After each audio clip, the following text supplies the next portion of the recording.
Hello guys, so this is Kavita. Welcome back to my YouTube channel. हमें छुट्टियां पड़ चुकी हैं। Oh my God, medical college में भी छुट्टियां पड़ती हैं। इट्स अनबिलीवेबल, बट हमें पड़ गई हैं। क्यों? क्योंकि नया बैच आ रहा है MBBS का, तो एंटी रैगिंग से रिलेटेड हमें छुट्टियां पड़ रही हैं। तो बहुत ही ज़्यादा खुशी हो रही है क्योंकि पूरा 1 साल हो गया था कोई छुट्टी नहीं पड़ती थी। 1 दिन की पड़ेगी या फिर 2 दिन की, तो उसमें आना जाना पॉसिबल नहीं हो पाता था क्योंकि मेरा घर थोड़ा दूर है, चंबा में है। तो बहुत मज़ा आने वाला है। तो आज हम मिलने जा रहे हैं अपनी बहन से, मतलब मैं अपनी बहन से मिलने जा रही हूँ अपने पापा के साथ। तो पापा की बाइक पर बैठ के जा रहे हैं हम।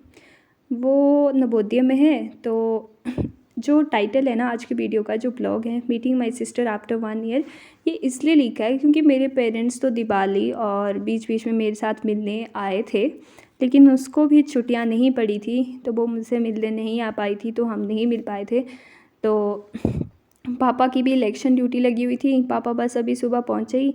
मैंने ज़िद की कि पापा हमें जाना है उससे मिलने, आज संडे भी है, कल से फिर उसकी क्लासें लगेगी। तो हम चले गए जोहार नवोदय विद्यालय की तरफ। और बहुत ज़्यादा हवा चल रही है। मौसम ना यहाँ पे थोड़ा सा ख़राब हो रहा है, मतलब चंबा में आ, ऐसा लग रहा है कि अब बारिश होने वाली है। तो बहुत ज़्यादा, पर बहुत मज़ा भी आ रहा है। तो ये आप देख सकते हो, ये भरमौर चौक का इलाका है। अब यहाँ से नीचे की तरफ जाएंगे क्योंकि जो सरोल है वो नीचे की तरफ है। तो चलते हैं अब हम सरोल की तरफ। और ये नीचे जो एरिया आ रहा है ना, ये बारगा वाला एरिया है। और बारगा, ये पूरा जो एरिया है अभी दिखेगी आपको, ये बिल्डिंग्स वगैरह ये सब बारगा की है। अब इसके बाद जो हमारा न्यू बस स्टैंड बन गया, पहले जो ऊपर था बस स्टैंड, अब हमारा जो न्यू बस स्टैंड बन गया वो चंबा का, वो इधर नीचे बन गया है। तो अब जो ये हमें दिख रहा है इतना बड़ा लंबा सा जो ये बहुत बड़ा पुल है, तो ये हमारा शीतला ब्रिज है चंबा का, बहुत ही फेमस है। So let's go.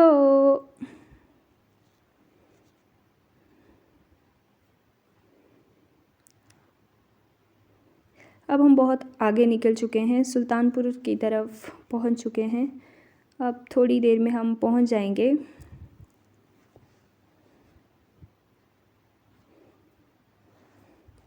बहुत अच्छा भी लगा मुझे, बहुत टाइम बाद में, मतलब पूरा बहुत ही टाइम हो गया था मुझे तो गए हुए। तो काफ़ी अच्छा लगा जाकर। तो ये जो विद्यालय होता है ना, जवाहर नवोदय विद्यालय, ये एक डिस्ट्रिक्ट में एक ही होता है और ये सेंट्रल गवर्नमेंट के अंडर आता है। और इसमें क्या होता है कि पहले एंट्रेंस टेस्ट होता है, जिससे वो 5th के बाद हो सकता है या फिर 8th के बाद हो सकता है, जब भी मतलब क्लियर हो जाए, फिर उसके अकॉर्डिंग एडमिशन मिलती है। तो मतलब ये काफ़ी एक अच्छा स्कूल होता है और बच्चे वहीं पे रहते हैं, उनको साल में 1 या 2 बार ही छुट्टियां पड़ती हैं। हम पहुंच चुके हैं सरोद, जहाँ की हमारा JNV लोकेटेड है, जोहार नवोदय विद्यालय। और मैं अपने पापा के साथ जा रही हूँ और काफ़ी मज़ा आने वाला है आज की पूरी इस ब्लॉग में।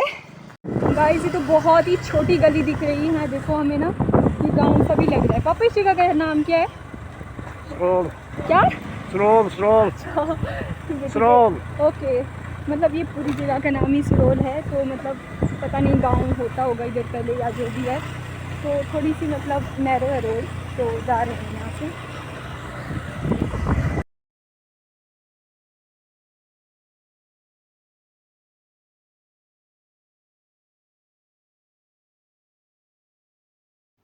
यहाँ की सीनरी बहुत अच्छी है और यहाँ पे हॉस्पिटल भी है, ये आपको दिख रहा है। और बस इससे थोड़ा सा आगे जाके इनका JNV लोकेटेड है। पर जो यहाँ का एटमॉस्फेयर है ना, वो बहुत ही अच्छा है। और जो एनवायरनमेंट है ब्यूटीफुल है, बहुत ही शानदार है। तो इनकी स्कूल की बाउंड्री है, बहुत सारे पेरेंट्स, आज संडे है तो बहुत सारे पेरेंट्स मिलने आते हैं। तो ये रहा इनका गेट। अब हम चलते हैं अंदर की तरफ, पापा चल पड़े हैं अंदर। अब सबसे पहले तो रजिस्टर पे आपको जो भी आते हैं मिलने उनको साइन करना होता है। फिर टाइम एंट्री जब भी आप लेते हो और टाइम आउट जो भी होता है वो सब उसमें लिखना होता है। तो ये इनके स्कूल का कैंपस है, ये इनके हॉस्टल्स हैं, ये इनके ये भी हॉस्टल्स हैं, सारे हॉस्टल्स हैं और उसी दूसरी साइड इनका जो स्कूल का कैंपस है वो है। तो बहुत अच्छे अच्छे बच्चे यहाँ पे हैं, सभी के मतलब पेरेंट्स आए हुए हैं मिलने, तो बच्चे जा रहे हैं, कुछ आ रहे हैं मिलके।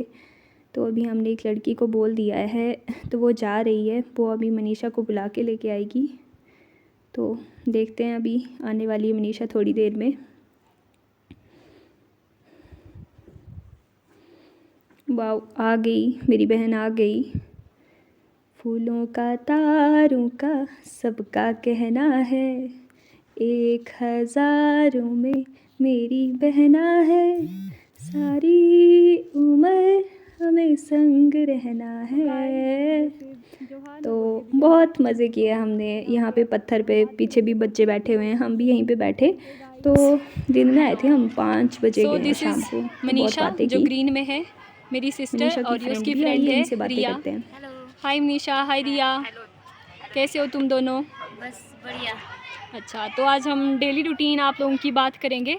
मनीषा बताएगी हमें 4 बजे तक क्या क्या रूटीन रहती है। मनीषा। सबसे पहले हम उठते हैं, उठ के हम जाते हैं। सबसे पहले हम उठते हैं, उठ के हम जाते हैं अटेंडेंस के लिए। अटेंडेंस में हमारी अटेंडेंस होती है, प्रेयर होती है।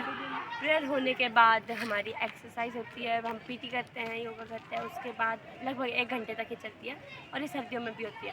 और फिर उसके बाद हम जाते हैं वापस हॉस्टल जाके हम होते हैं फ्रेश होने के बाद हम जाते हैं मैस में जाके हम अपना ब्रेकफास्ट करते हैं। ब्रेकफास्ट करने के बाद वापस आते हैं, थोड़ी टाइम हमें 10-20 मिनट मिला तो उसके अंदर हम थोड़ा बहुत और तैयार हो जाते हैं। और फिर हम जाते हैं अकेडमिक को, और एकेडमिक ब्लॉक में हम 2 बजे तक पढ़ाई करते हैं। 2 बजे के बाद हमें 1 घंटे का ब्रेक मिलता है, जिसमें हम आधा घंटा लंच करते हैं, आधे घंटे रेस्ट करते हैं। फिर उसके बाद हमारी रेमिडियल होती है। रेमिडियल में हमें सेल्फ स्टडी और एज अ ट्यूशन पढ़ाया जाता है। और उसके बाद हम रेस्ट करते हैं, फिर से हॉस्टल जाके स्पोर्ट्स टाइम तक। ये हमारी 4 बजे तक की रूटीन है। अब रिया बताएगी 4 बजे के बाद वाला। 4 बजे के बाद हमारा स्पोर्ट्स टाइम चलता है, वो 1 घंटे का होता है। फिर हमारी अटेंडेंस होती है, फिर हमें आधे घंटे का ब्रेक दिया जाता है। फिर हमारी प्रेप लगती है 1.5 घंटे की, और उस 1.5 घंटे के बाद हमें 5 मिनट का ब्रेक दिया जाता है ताकि हम अपनी प्लेट्स को अच्छे से वॉश धो सके। फिर हमारा डिनर होता है। फिर डिनर के बाद हम अपने हॉस्टल आते हैं, साफ़ सफाई करते हैं। और फिर टीचर आते हैं आधे घंटे के बाद, लगभग कोई 8:30 तक। और फिर वो हमारे अटेंडेंस लेते हैं, तो उसके बाद 10:30 बजे हम सो जाते हैं। ओके, तो तुम्हें मज़ा आता है ना मतलब यहाँ पे? बहुत ज़्यादा। बहुत ज़्यादा। ठीक है, ध्यान से पढ़ाई करना। बाय। बाय।